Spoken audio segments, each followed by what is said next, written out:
How you going, guys, and welcome back to the channel. If you're familiar with the channel, you would have already known that this is all in paint and finished, but I thought I'd make a little video inside the big video and do a more in-depth description on how we clean panels like this. This one's been sitting in bare metal for a week, and as you can see, it is covered in surface rust. So we're going to be chemically cleaning this. As you can see, a week's worth of grubby fingerprints and whatnot. It has all come through. That's where I've been grabbing it, palm of the hand, no different here. So yeah, so I bare metaled this about a week ago, about the same time as Cole bare metaled his rear quarters on his HZ, and I didn't deoxidize this. He deoxidized his, obviously, because he made a video about it, showing how to clean sheet metal using a phosphoric acid. So this is mine. This is untouched after a week, and it is, as you can see, it's just covered in rust. But we come over here, his car's wrapped up so that I don't get overspray on it later. We'll have a look at the little, clean.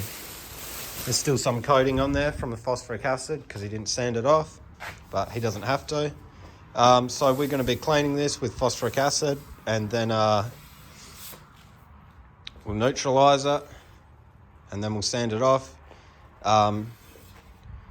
Ready for bog work, and then yeah, this one will be on its way to getting painted. So the method of how to use this phosphoric acid, you have to be relatively quick with going through it. So once I get started, I'm not going to be stopping and talking throughout it. I'll just keep going. So I'll run you through how we do it. So step one, phosphoric acid. I use Protect Metal Conditioner. Always use this, Scotch Brite, red. And we'll scrub off all the rust.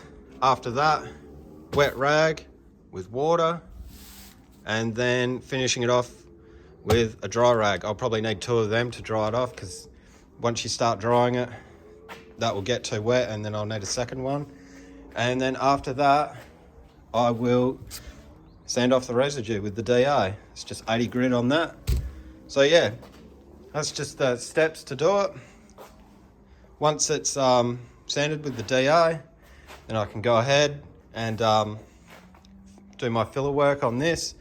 I will probably start at the top, so I'll etch prime from, say, here down, just so that this is all sealed off. Etch prime's pretty easy to get off, it just thinners with a Scotch Brite again, but you don't want it to be open to the elements while you're repairing this half of it. So that's how I'm going to do it. So we'll go ahead and start on it.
So you're probably wondering what the hell I just did and why I did it.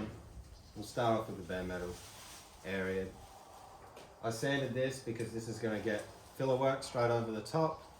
I did not have to sand any of this. That's in edge prime because the edge primer I'm using is acid based. So the acid based edge primer will go over the phosphoric acid once it's been neutralized. So I've done all the bottom area, which I'm not going to be filling just yet. I've done all my headlight rings, indicator rings, all around the grille. Just all those fiddly bits that will take a while to sand. So all that's been done, all that's ready. What I'll be doing next is I'll be filling this area, and then once that's done I'll edge prime it, and then I will get thinners and a Scotch-Brite and just Scotch-Brite all this and fill through here, and then I'll edge prime this, and then I'll sand that with probably 270 with a long board and Scotch-Brite all in the little fiddly bits, and then this will get a 1K filler primer with a guide card. So that's the method on how I do all this. If it's helped you or going to help you in the future, give it a like, leave a comment, and don't forget to subscribe to the channel. Until then, take it easy.